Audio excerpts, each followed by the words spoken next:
America के नए राष्ट्रपति डोनाल्ड ट्रंप ने शपथ लेते ही ताबड़तोड़ कार्यकारी आदेश जारी किए हैं, जिसने दुनिया को कई तरह की चिंताओं में डाल दिया है। इनमें एक अहम आदेश है अवैध प्रवासी को लेकर और एक है बर्थराइट सिटीजनशिप को लेकर। अभी तक ट्रंप के नाम की माला जपने वाले, उनकी जीत की दुआ करने वाले भारतीयों के लिए ये आदेश कितनी मुश्किलें पैदा करेंगे, कितने चिंताजनक हैं, आइए इस पर गौर करते हैं। ट्रंप ने ऐलान किया है कि अवैध प्रवेश को तुरंत रोक दिया जाएगा और उनका प्रशासन लाखों अवैध प्रवासियों को उनके देश वापस भेजने की प्रक्रिया शुरू करेगा।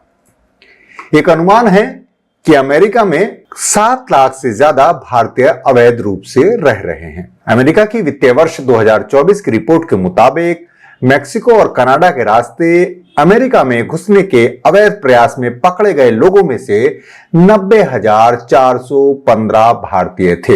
यानी हर घंटे 10 भारतीयों ने अमेरिका में घुसने की कोशिश की। और विडंबना यह है कि इनमें से आधे यानी लगभग 50% लोग गुजरात से थे, जहां बरसों से डबल इंजन की सरकार चल रही है। अब बात आती है बर्थराइट सिटीजनशिप की, यानी जन्मसिद्ध नागरिकता का अधिकार। अमेरिका के संविधान के 14वें संशोधन के मुताबिक अमेरिका की धरती पर जन्म लेने वाला कोई भी व्यक्ति स्वतः ही अमेरिकी नागरिकता प्राप्त कर लेता है, चाहे उसके माँ बाप अवैध रूप से अमेरिका आए हों या वैध रूप से।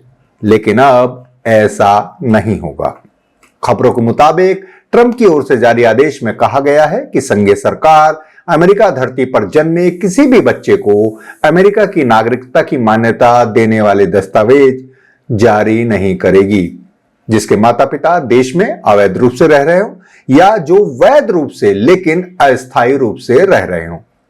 एक आंकड़े के मुताबिक अमेरिका में लगभग 60 लाख भारतीय प्रवासी हैं और इनमें भी गुजराती अव्वल हैं। पीयू रिसर्च सेंटर की एक रिपोर्ट के मुताबिक यूएस सेंसस ब्यूरो के आंकड़ों के अनुसार 2022 तक लगभग 4.8 मिलियन यानी 48 लाख भारतीय अमेरिकी अमेरिका में रह रहे थे। इनमें से एक बड़ा हिस्सा उन लोगों का है जो अमेरिका में ही जन्मे हैं।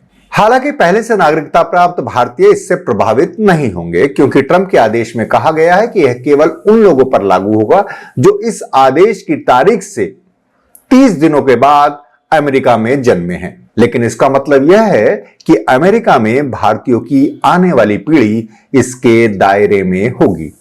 आपको मालूम है कि भारत में H-1B वीजा यानी अस्थायी कार्य वीजा लेकर बड़ी संख्या में नौजवान अमेरिका में काम करने जाते हैं। लेकिन अब H-1B वीजा या ग्रीन कार्ड का इंतजार कर रहे भारतीय नागरिकों के अमेरिका में जन्म लेने वाले बच्चों को स्वतः अमेरिकी नागरिकता नहीं मिल सकेगी। वहीं परिवार आधारित इमिग्रेशन अमेरिकी नागरिकों को 21 वर्ष की आयु होने पर अपने माता पिता को देश में लाने के लिए पिटीशन फाइल करने की अनुमति देता है। लेकिन अब जन्म से मिलने वाली नागरिकता के बिना भारतीय प्रवासियों से जन्मे बच्चे अपने माता पिता को स्पॉन्सर नहीं कर पाएंगे। बेबाक भाषा की रिपोर्ट।